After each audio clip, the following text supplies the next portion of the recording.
Hi, I'm Todd Smith with the Broker Department.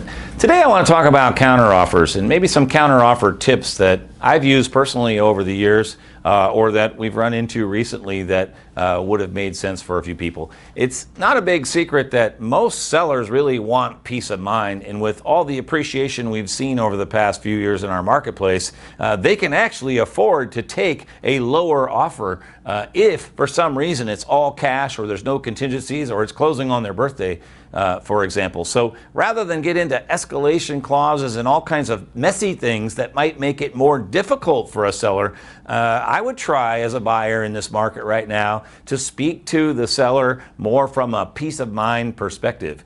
For example, here's an offer, here's my price. Make the offer as complete as you can. Make it as correct as you can. Don't give them an opportunity to counter if you represent the buyer. But if we are representing the seller and we do want to counter on one point or another, here are a couple notes I have in my phone that you might want to consider. Keep in mind that you might want to consider sharing with the seller and having them direct you what to put. One is the buyer agrees to instruct the lender to deliver the initial LSU within 1, 2, 3, maybe 4 or 5 days after acceptance, as opposed to the standard 10. The buyer agrees to instruct the lender to deliver an updated LSU every 7 days thereafter. So this can become a curable item.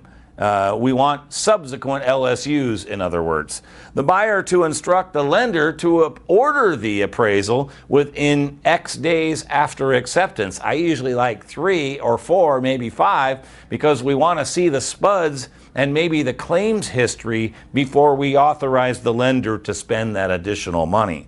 The buyer to instruct the lender to complete the appraisal review process within X days of acceptance. I like that if they have a week or two to get the appraisal, I'd like to see them complete the review process maybe before the end of the BINSR process. If it's a 10-day inspection period and a 10-day BINSR process, then obviously before the seller has to respond on day 15, that would be good timing for getting that done.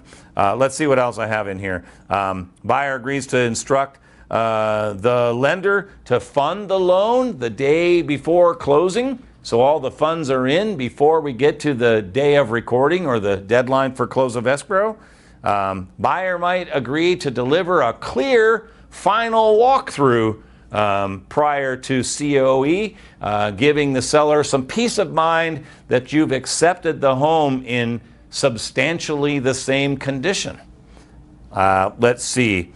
Buyer to deliver any additional funds 2 days prior to closing. In a previous video, we talked about the week of closing. If you're signing Monday and you're walking Tuesday, bring in your additional funds Wednesday. The lender funds the day before, and we have all day Friday for recording.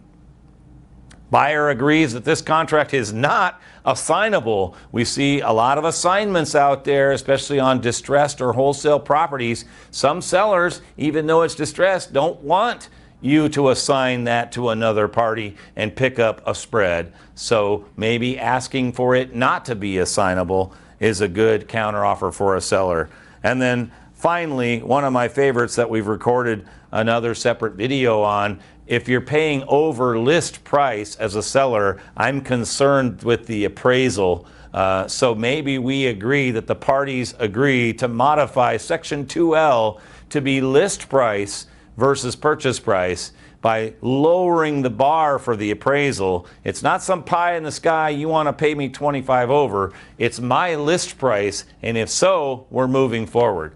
So for more information on possible counteroffer tips or tricks, if you will, give us a call at the Broker Department or shoot us a quick email.